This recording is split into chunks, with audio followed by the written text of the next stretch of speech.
Hello, everyone, and welcome to another exciting edition of NeuroConnect, our weekly live event dedicated to unraveling the wonders of neuroscience. Together with eminent experts in the field, we aim to support and empower both patients and caregivers as they navigate the challenges of living with neurological conditions. I'm Deepa Tatkare, and I am honored to be your host for this crucial conversation on a topic that affects so many of us, that is, mixed anxiety depression. Mixed anxiety depressive disorder is a mental health condition characterized by the simultaneous presence of depression and anxiety symptoms within an individual. Unlike major depressive disorder or generalized anxiety disorder, someone with mixed anxiety depressive disorder may not fully meet the diagnostic criteria for either a mood or an anxiety disorder. Mixed anxiety depressive disorder is a severe and incapacitating mental health condition, and the combination of mood and anxiety symptoms can pose significant challenges for those affected. In many cases, the depressive and anxious symptoms exacerbate each other. For example, depressive symptoms may lead a person to postpone or avoid activities, which in turn creates anxiety as they face mounting pressure to address those tasks. Conversely, anxiety may cause individuals to steer clear of activities they usually enjoy, contributing to feelings of depression. So, to shed light on this crucial topic, we are fortunate to have with us today Dr. Chinmay Kulkarni, an expert in mental health. Dr. Kulkarni is a psychiatrist in Mumbai and the founder of Curatus Mind Care Clinic. He has an experience of 8 years in psychiatry. He believes that mental health is much more than mere signs and symptoms of mental illness. He is of the opinion that every person is a unique individual and needs to be treated accordingly, and he ensures the use of medications rationally along with therapy and lifestyle modifications. Welcome, Dr. Kulkarni, to our event today. Thank you. Thank you very much for inviting me to this event. I'm really excited to be part of it. Yeah, thank you. So, before we begin the discussion, we encourage our audience to ask questions and share their experiences as we strive to make the event interactive and informative. We'll be addressing these questions at the end of the session. So, without any further delay, let's now start today's discussion. Doctor, could you please share your thoughts on what is a mixed anxiety depression? Right. So, mixed anxiety depression, you have rightly told that it is a condition where uh, there are symptoms, some symptoms of depression, some symptoms of anxiety, but not none of these symptoms kind of meet the criteria for the major depressive disorder or anxiety disorder. However, we might not go too much. We might not stick too much to the uh, you know technical aspect of it, and we can just say that conditions, or we can include conditions of depression and anxiety, the comorbidity of these two things. So, what happens is many times people have some symptoms of depression, but more than around 50-60% will have symptoms of anxiety also, and they meet criteria of both anxiety disorder as well as the depressive disorder, and some of them don't meet any criteria but they are still suffering. So what we have to understand is that depression and anxiety often go hand in hand, and many of the symptoms are uh, cause a lot of disturbance in a person's life, and that's why it is important to know that a lot of them People, people many times come to us and say that I have anxiety, but actually the predominant symptoms they have are of depression. So that's why this is an important topic, and one has to be very uh, clear about it. And because 30% of the population will have symptoms of either depression or anxiety at least once in their life. So that's a huge number, and identifying it and getting the proper help to get out of it really helps. Yeah.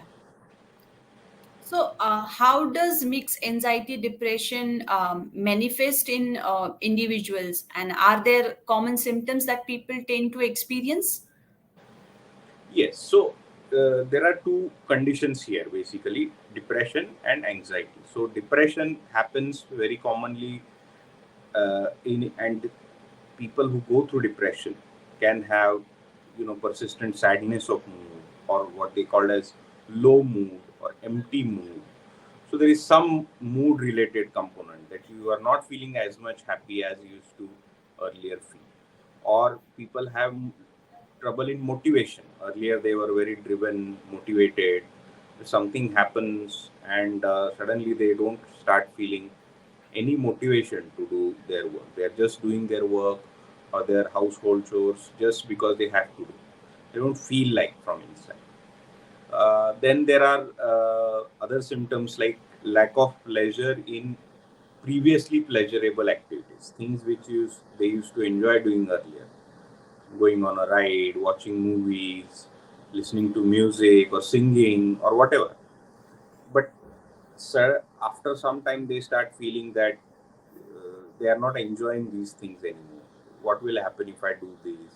What will happen if I listen to music? There is no point in doing. So they don't enjoy the things which they used to enjoy doing earlier. Next symptom is feelings of regret, guilt, something which has happened in the past, and they keep on thinking about it. They keep on thinking about past events, and they keep on feeling regret about or feeling guilty about something in the past. Then the next symptoms are kind of feelings of hopelessness, helplessness, worthlessness. They don't feel good about future. They don't feel that they are going to achieve something in the future. They feel that things are going to go wrong only. There is helplessness. I'm in such a mess that nobody can help me, or nobody is going to help me. And even we find people who are highly achieved, high achievers, also start feeling that they are completely failures. They are completely worthless. They are good for nothing. So then there are other symptoms. Very common symptom of depression is sleep disturbances, which also comes in different forms. So some of the people, or a large number of people who have depression, also have problems in falling asleep. So they go to bed and they keep on thinking about something that has happened during the day, or something that worries them. Somebody has, you know, gone through a divorce. So they'll keep on thinking about that all the time. And because of these thoughts, they are not able to fall asleep. Some of them are able to fall asleep, but they will wake up after a couple of hours and then they can't go back to sleep. Then there are some people who will wake up very early in the morning. So they will go to bed at around say 11, and by 3 o'clock they are awake and then they can't sleep. And very rarely, or not very rarely, but uncommonly, uh, people who have depression, they also start sleeping more, 10 hours, 12 hours, 13 hours. And there are also some other symptoms of depression, like trouble in concentration, trouble in memorizing. So, which nowadays is increasing in day to day, because uh, many times what happens is that because of these symptoms of what we call as cognitive symptoms of depression, people are not able to function, they are not able to work properly, and that starts affecting their work performance, and they are quite affected by it. And the worst symptom of depression is suicidal ideation. So some people, they start feeling that life is not worth living, and some of them try to commit suicide, and many of them get these suicidal thoughts. Now, not everyone will have all of these symptoms, but 4 to 5 of them is commonly seen. More also is commonly seen. So these are symptoms of depression. Symptoms of anxiety are a little bit different. So anxiety is more about fear or worry of something. What will happen? What will happen? People start feeling palpitations, their heart start pounding, start feeling tremors, shivering, start sweating a lot, dryness of mouth, shortness of breath. Some people start feeling restless. So these are symptoms of anxiety.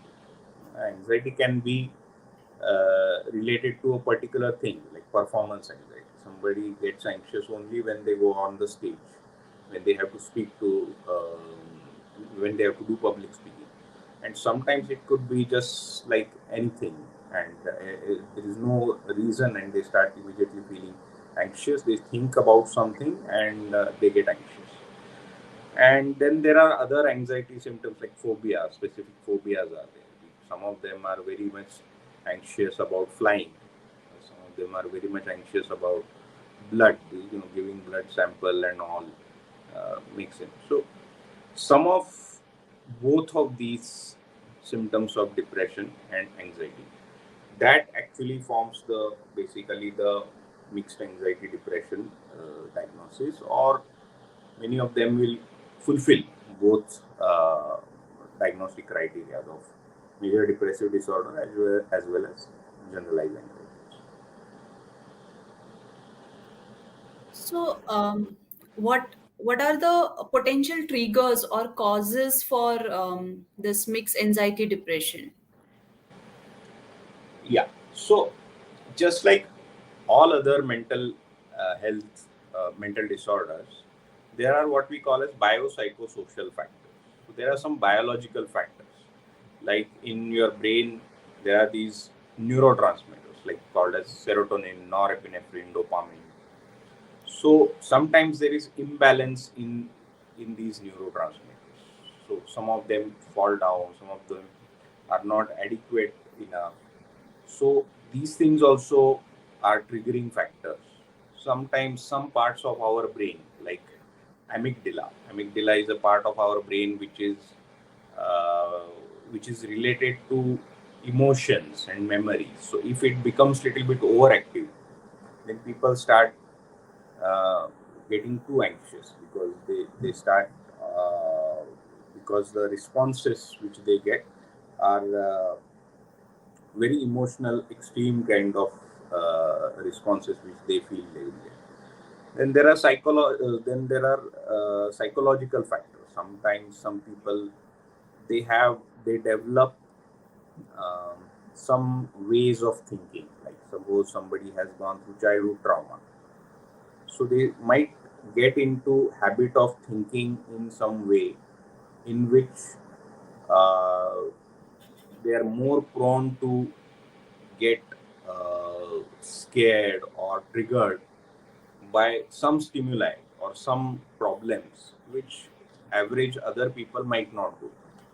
So they develop some type of a psychological mechanisms, defense mechanisms, and because of that also these symptoms, these disorders can be triggered.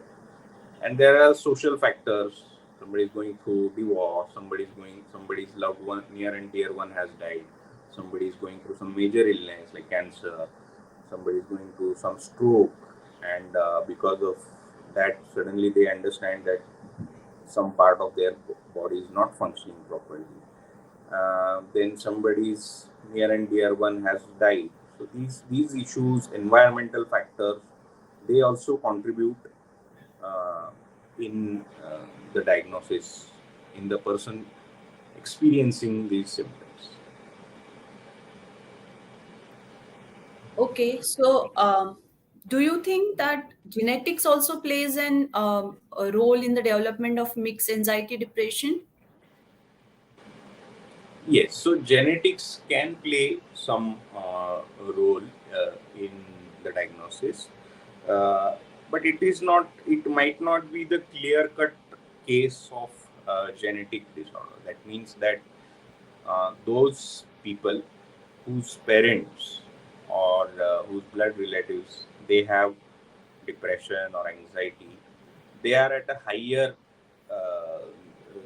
their their proclivity to get depression or anxiety is more. But it is not that suppose someone's mother has depression doesn't mean that the daughter or the son will definitely have, but definitely their chances of getting it is more. Okay. Are there any specific age groups or demographics that are more susceptible to mixed anxiety depression? So there is obviously there are it can happen at any age. There is no such thing. Sometimes even children can have anxiety which needs to be treated, and even geriatric population like elderly, they also can have these symptoms, and adults also can have. Definitely, anxiety uh, is seen little bit the is little bit more in females, and age group is different in different parts of the world. So some parts of the world in younger in the age of 20 to 35 it is more, and in some of them it is more in 50 to 65 or something.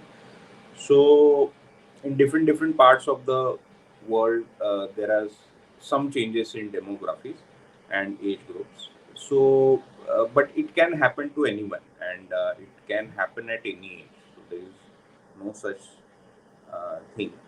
Obviously very small children don't have it, like 3 years, 4 years, 5 years, they won't have it. But adolescents and young adults, their chances, their numbers are growing. People in adolescence and in young adulthood, the number of people who are getting depression, anxiety is growing um, throughout the world. Right.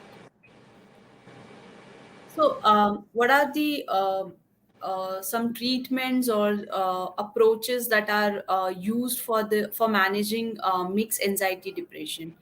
How do they differ from treatments for other mood disorders? Yes. So basically, there are multiple ways in which treatment is done. One of the important way of treating anxiety or depression is medications. We have some very good medications nowadays, which and the course of medications usually for which lasts for few months or so, you has shown good effects in majority of the people, and people do come out of it completely. So that is one way. Second is therapies. There are different types of therapies like cognitive behavior therapy, rational emotive behavior therapy, dialectical behavior therapy, hypnotherapy, and sometimes there are some other issues like there are family conflicts, or sometimes people have conflicts in their marriages because of which they are having these symptoms. Quite commonly we can see there. So there are family therapies, there are couples therapies, and these sometimes, and in India that is not very much there. There are support groups, group therapy.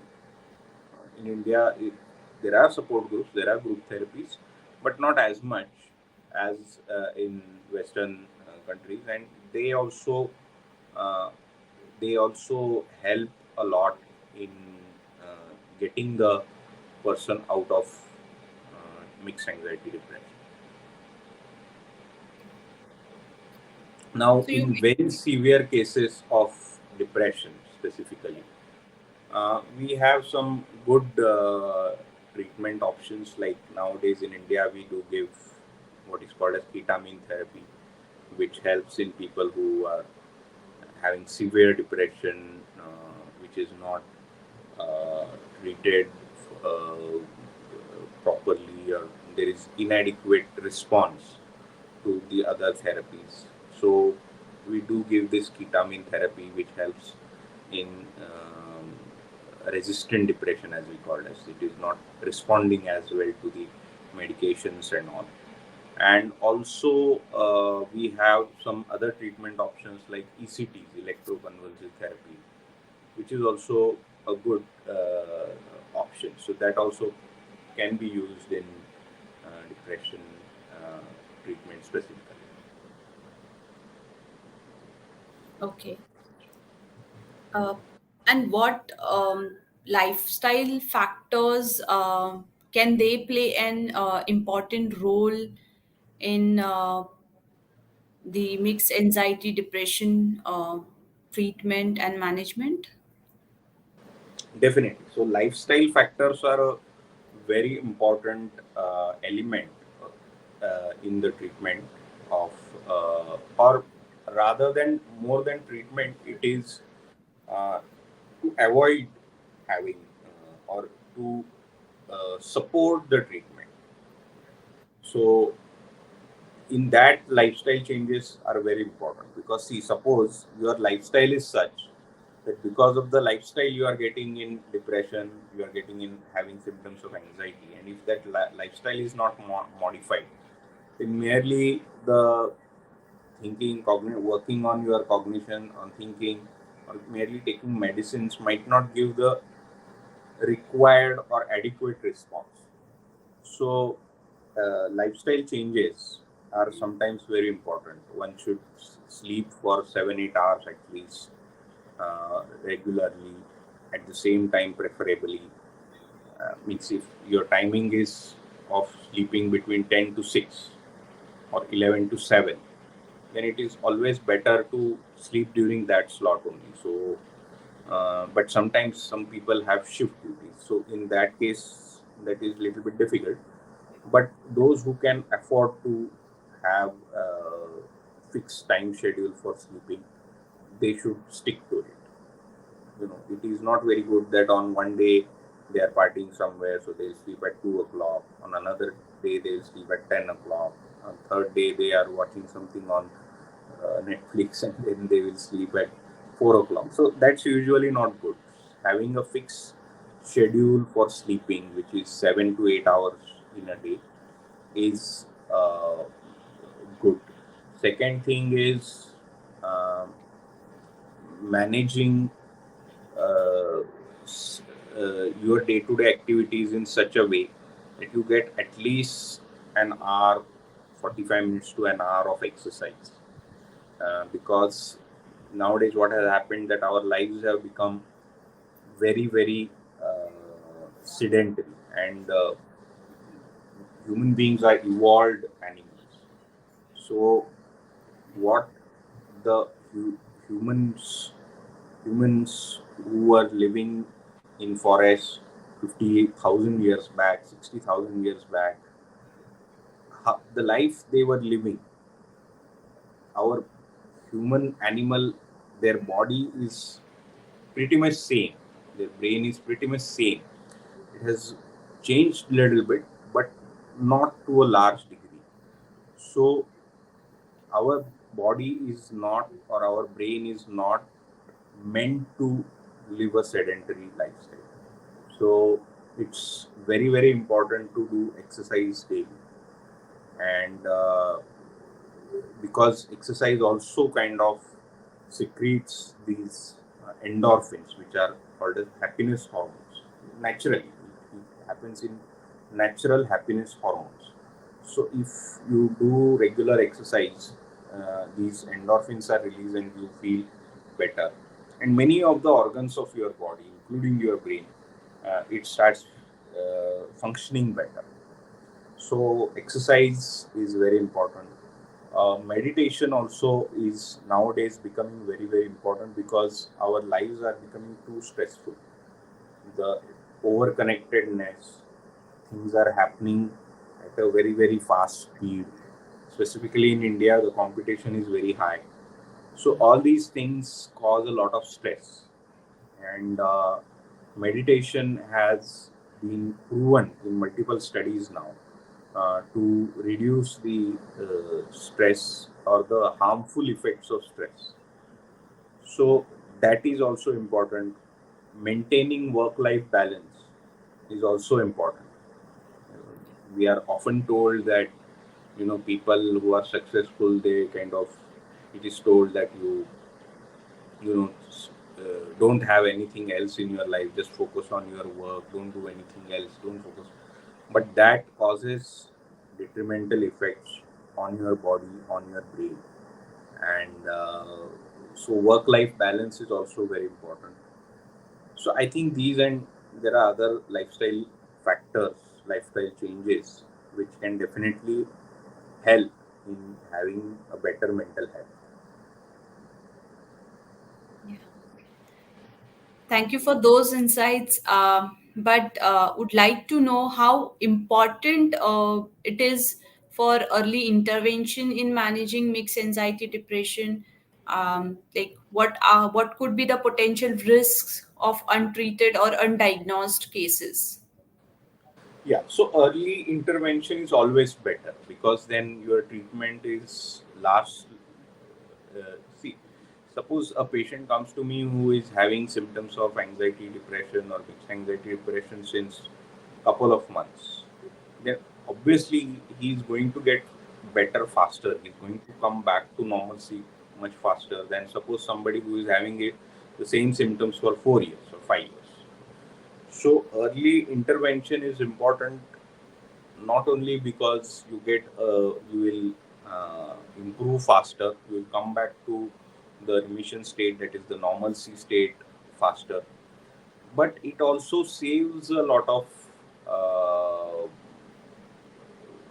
suffering you go through. See, depression is not some physical illness where the some bodies have some body part. Suppose people have knee pain, so they have knee pain, but otherwise they are functioning properly and they get knee pain sometimes, and for few hours they feel bad. But depression or anxiety, they are they encompass all of your self. So what you are, that is affected.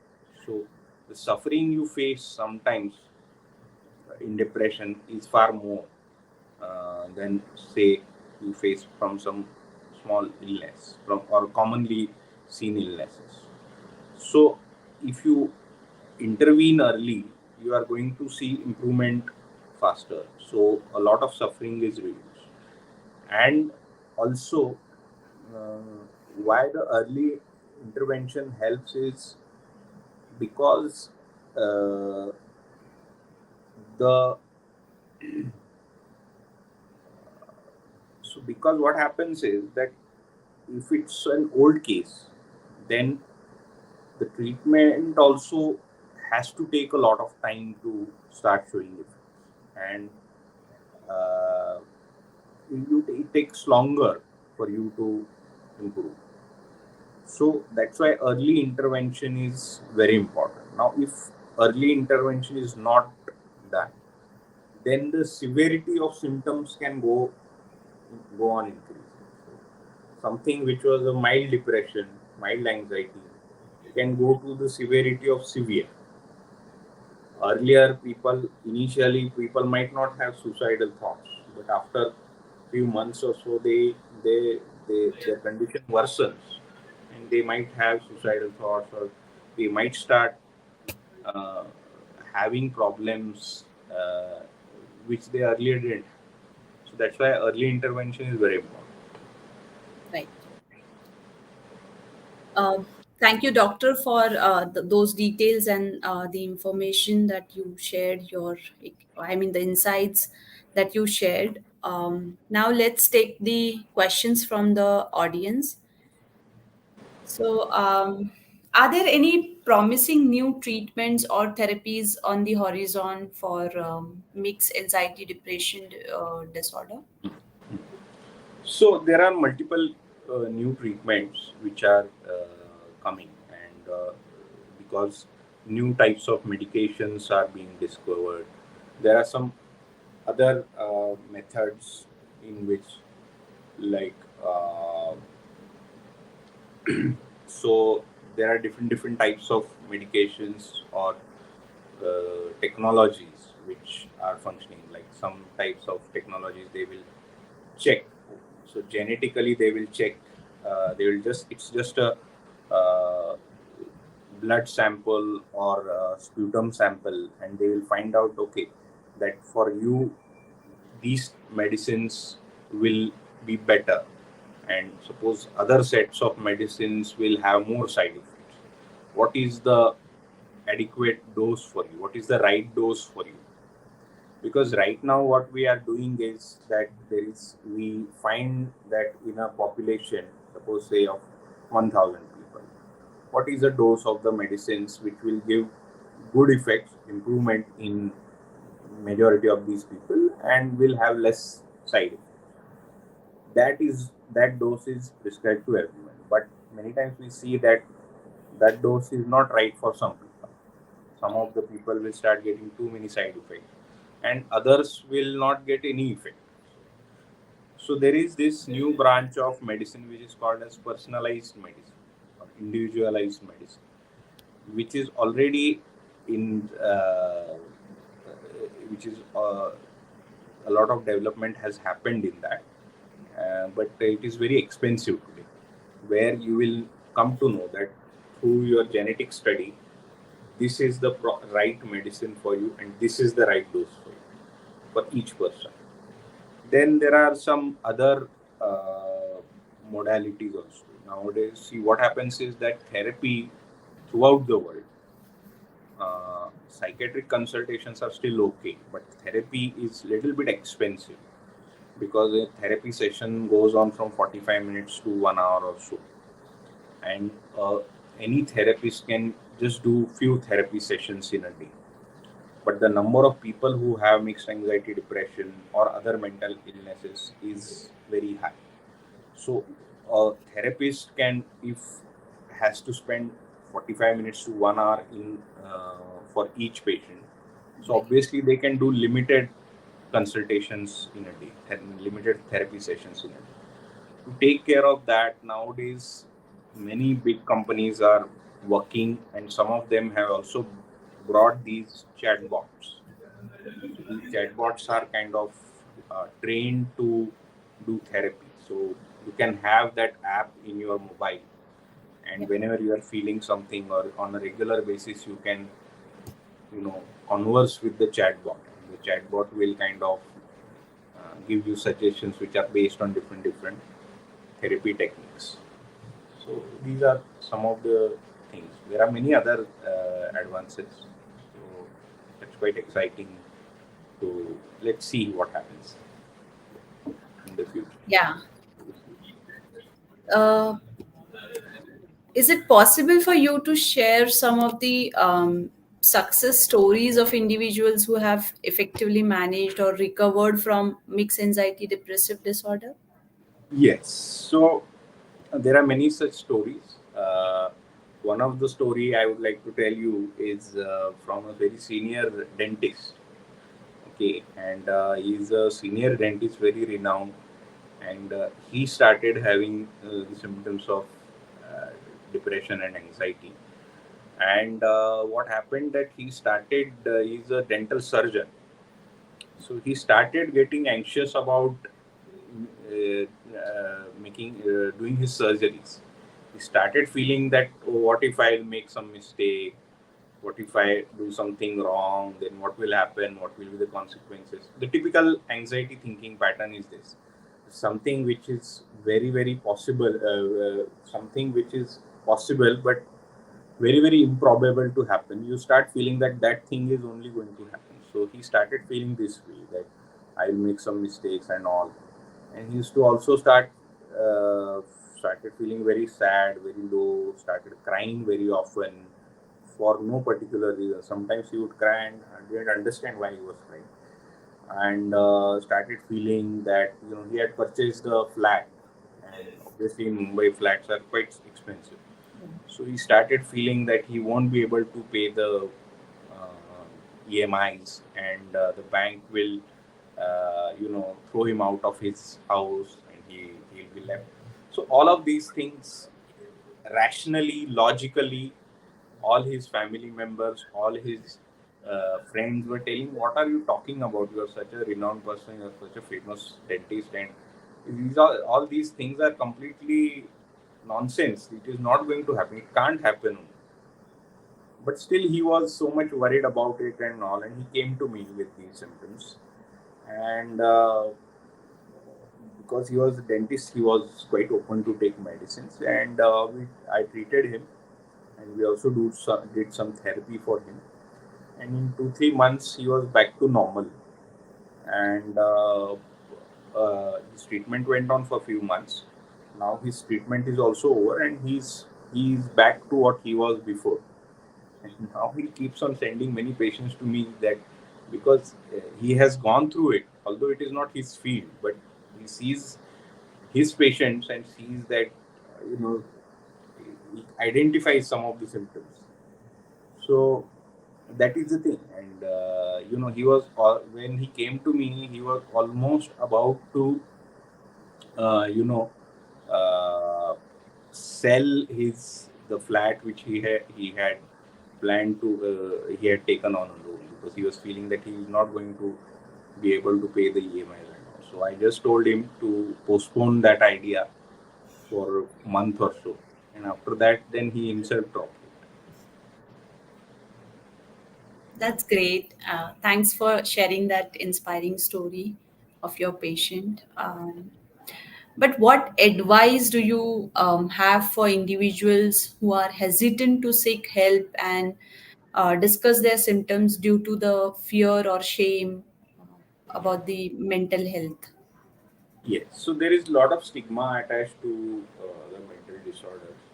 See, one has to accept a reality, and the reality is that our brain uh, is responsible for how we think, how we behave, what we do, why we have a particular temperament, why we have a particular personality, why we do certain things. People who face same circumstances can behave very, very differently when they are faced with the same circumstance. So why? Because there are some, and people in different zones of their life can behave very differently. So our brains have uh, uh, our brains decide basically how we think, how we feel, how we behave. And sometimes there are some neurochemical imbalances which can cause depression, anxiety, or other mental health issues. And just like, suppose you have your lungs are not functioning properly, suppose you have your lungs are not functioning properly, or your liver is not functioning properly, your heart is not functioning properly, you don't hesitate to go to a doctor and take the treatment. So if your brain is not functioning properly, and because of that you are having some symptoms which are more of psychological in nature, emotional in nature, than physical in nature. But it is better to get treated for that rather than suffering in silence. And it is important to understand that there is, everybody who needs um, uh, mental illness, mental health help, is not a weak person. He is not somebody who is inferior. We know nowadays so many very, very important people have come out and told that they, like Deepika Padukone, even Sachin Tendulkar, and so many others have come out and told that they suffered from depression, and they took treatment for depression. And some of the very uh, very brave and influential people like Abraham Lincoln of uh, USA, very famous president of the USA, suffered with severe depression in his life. And there is a book named as Lincoln's Melancholy. And Winston Churchill, who was the Prime Minister of Great Britain during the Second World War, and is known to be uh, one of the best speakers, public speakers in the Western countries. And he used to have severe anxiety while giving speeches earlier in his life. So it is quite common. Just like you can have physical illness, you can have mental illness also, and it is fact of life. So it is always better to kind of accept that if you are going through it, then take help from mental health professionals. If you see that your friends or your family members are going, then support them in that, support them in getting that help. And that is very important. Yeah. Thank you, doctor, for addressing these important questions and providing valuable information on mixed anxiety, depression, and its management. We Thank hope this you. conversation has been enlightening for our audience. Thank you. Thank you. Thank you very much. Thank you. If you want to know more, you can always download the Nuria app for interesting insights on treatments, clinical trials, physicians, and so on. Now, as we have come to the end of the session, I thank you all for being so engaging. Until then, take care and stay curious.